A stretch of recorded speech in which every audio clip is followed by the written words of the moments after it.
Hello everybody, happy Saturday. Let's see who's online, who's gonna join. I'm gonna do something a little bit different. I said that I'm gonna read every day from my book. Now I thought that since I asked the question, what matters to you most, I'm gonna talk to you about that, and let's see who's gonna join me to talking about what matters the most in life. And to me, I think there's no, well, let's start with you guys answered, a lot of you answered about what matters in life, and there's no wrong answers. There's absolutely no wrong answers. Everything that you think about your life is correct. Whatever matters to you, people wrote the spirit, the love, my health, my family, all these different things that are meaningful. And everybody obviously decides what matters to them. And whatever it is to you, you are correct. And for me, I wanted to, give you a little, just like a few minute live today, that what matters to me the most. My family obviously matters to me. My loved ones, they matter to me. One thing that matters a lot is that I know that I'm worthy of love. I am worthy of being loved. I'm worthy of myself, loving myself. So that's a few things that I am, grateful for, and they are very meaningful for me. And something that animals, especially in my work, have on my line of duty, have taught me is to that everybody is perfect as they are, and to talk about that, to share that kind of love is very, very meaningful to me. That's a message that I want to get out. One thing that matters to me personally, probably more than anything, is to get the message out for the animals. Talk for the ones that can't talk for themselves. Be the voice for the ones that don't have the human language, and that's what matters to me personally at this time, probably more than anything. And I've tried so many different things. I've tried to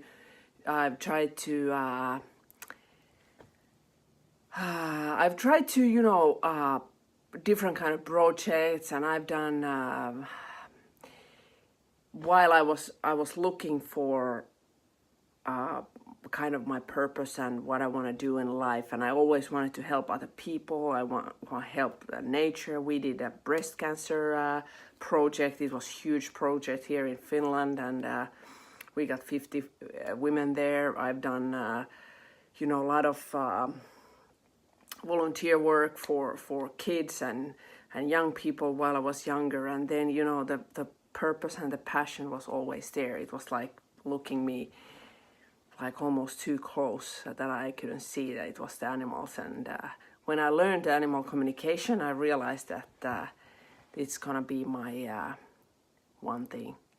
And I've done that now 18 years.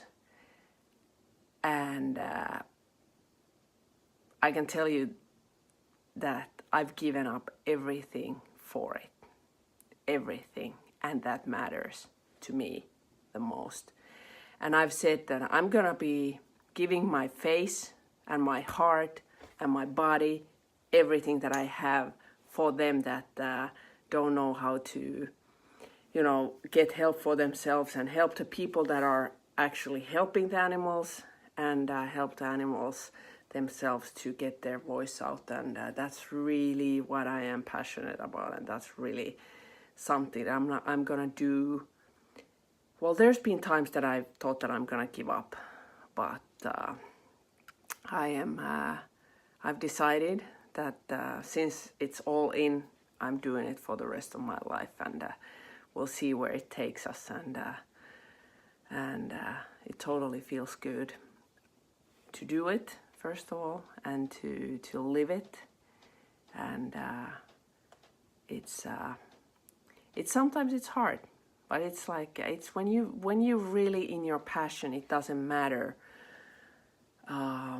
who's listening to you, who's looking at you, whatever. And when the purpose and the reason is the animals, it's like only thing that matters is how far and how fast and how wide their message is gonna go.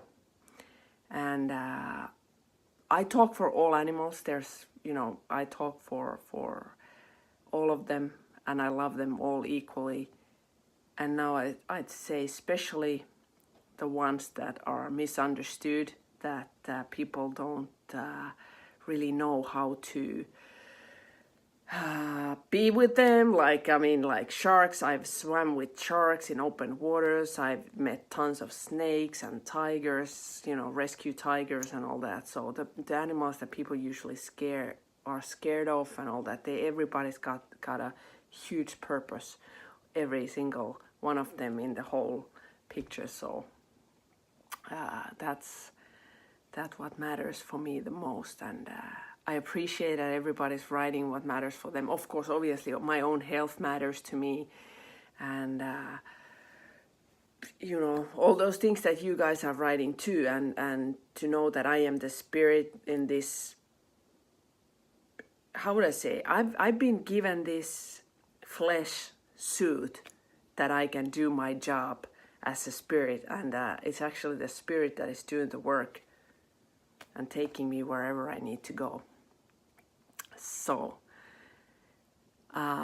it's nice to see everybody alive here, and it's Saturday. It's a little bit I would say, look from the window, it looks like it's a little cloudy. I just came from a walk. It's warm, but it's cloudy, and I just wanted to share a few thoughts and ideas with you about what matters to you guys most and what matters to me, and all sort of stuff. Guys, why don't you write? Join the conversation. I don't have to talk alone, and you guys just listening to me yapping away here, doing my live feed. Today I'm not reading from the book like I've been doing past couple of days. I asked the question, what matters to you most?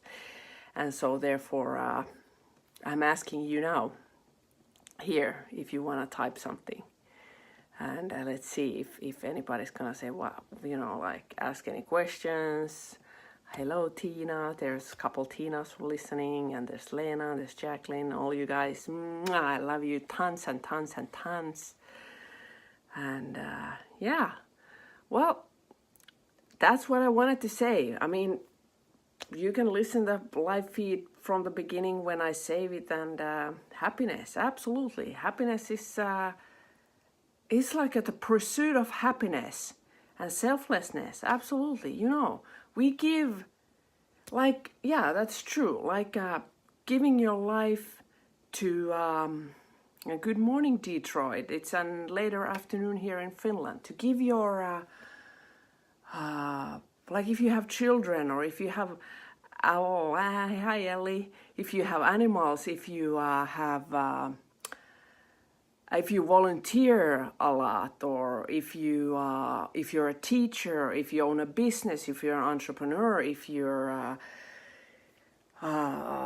whatever you're doing, it's being selfless. Selfless, is that a correct word? Yeah, I guess so. It's like we give so much to others, and also on the long run we remember also to take care of ourselves and be there for us is also what matters.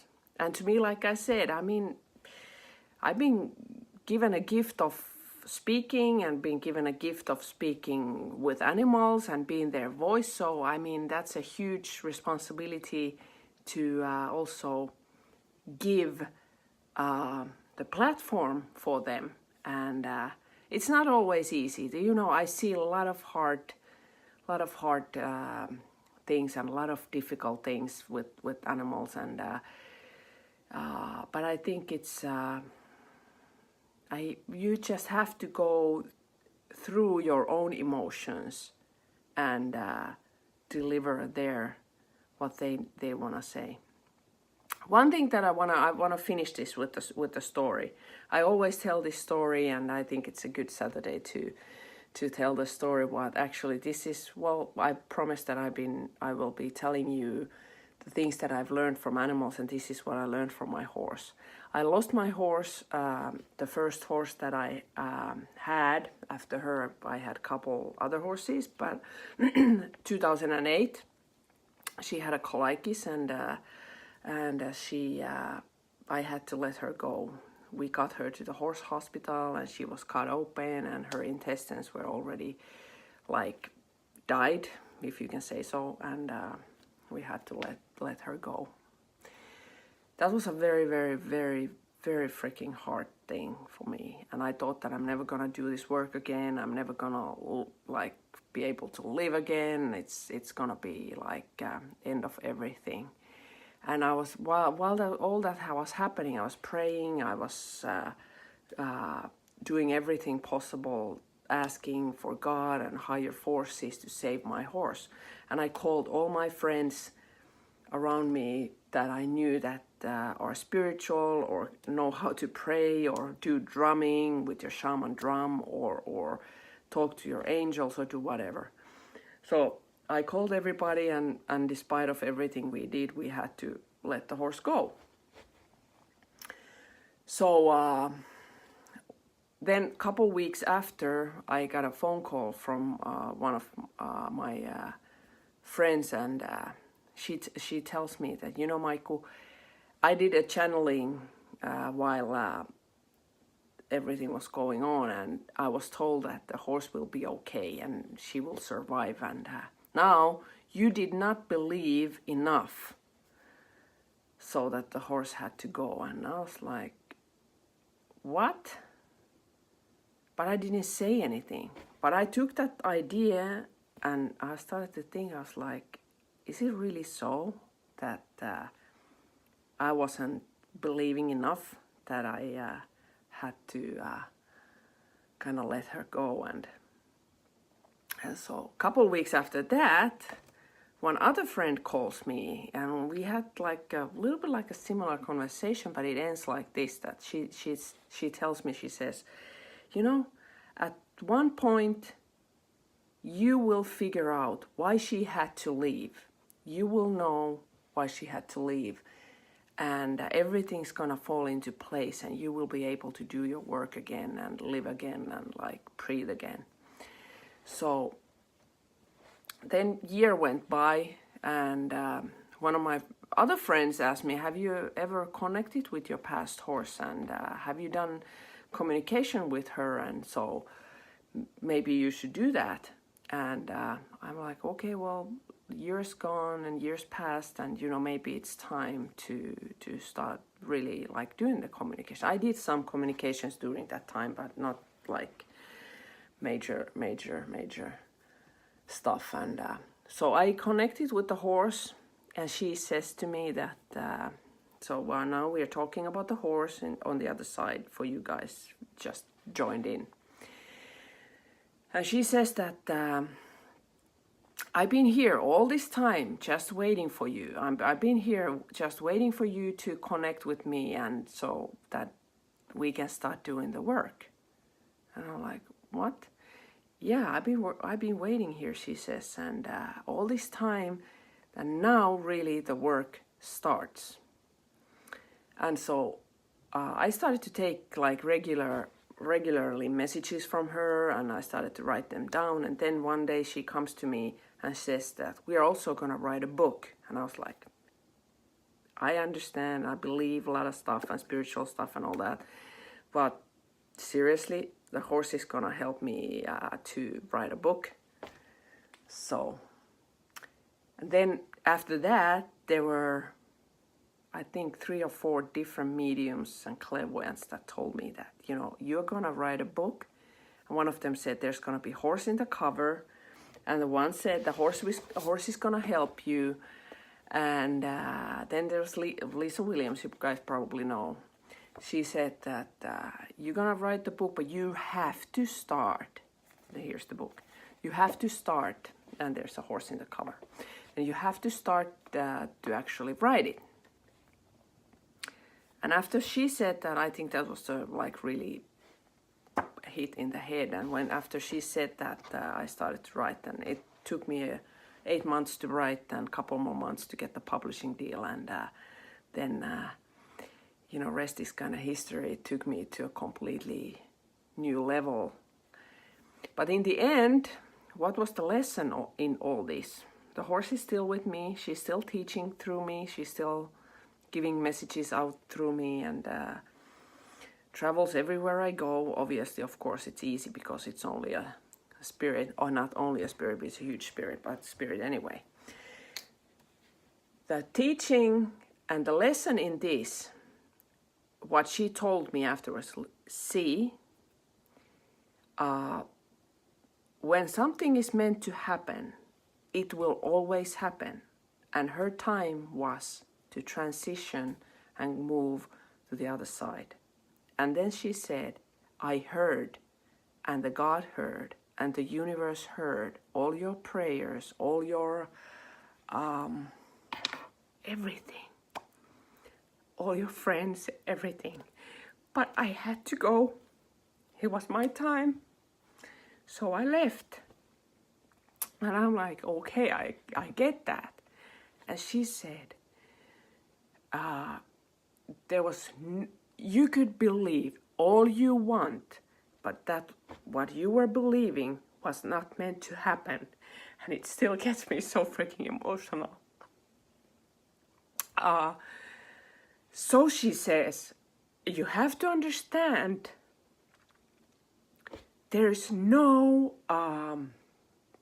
this is not like dealing, I don't know, like swapping stuff.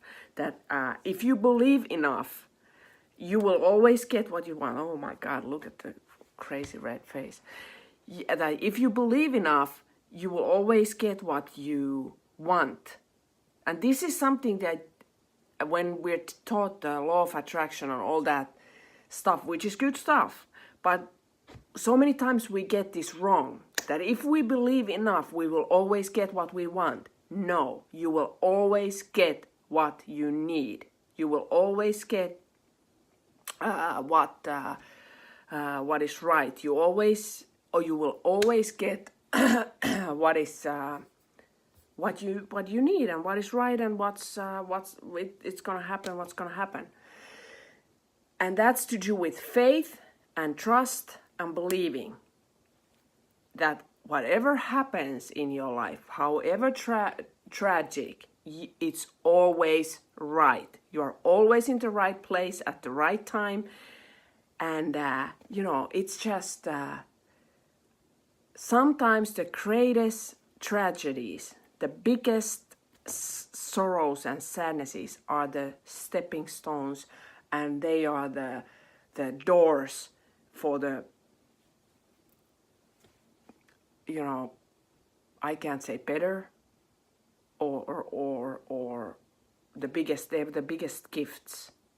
And we don't always see that. And like with me, with this kind of gift, the answer came a couple years later. Sometimes you realize that whatever the gift is gonna present itself, later in life.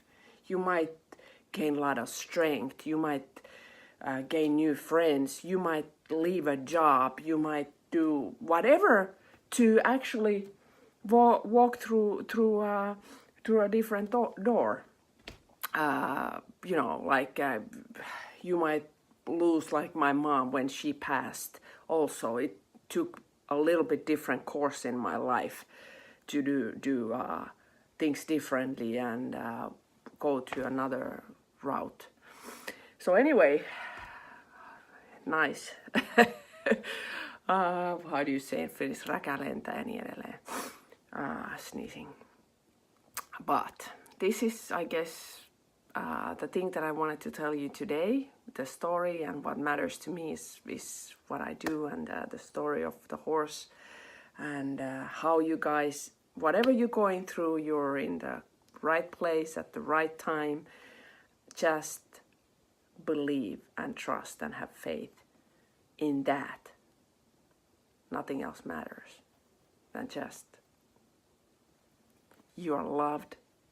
We are all connected beyond the forces we can ever imagine. And so I don't know how long I use this time. I promise that I'm gonna keep it under 20 minutes, but maybe it's less, maybe it's more. I love you guys, I love you all, and thank you for listening, thank you for watching. If you like, you can share. It's gonna be in YouTube also. A little bit me crying and stuff again, but have a crazy great weekend. Love you guys. Bye.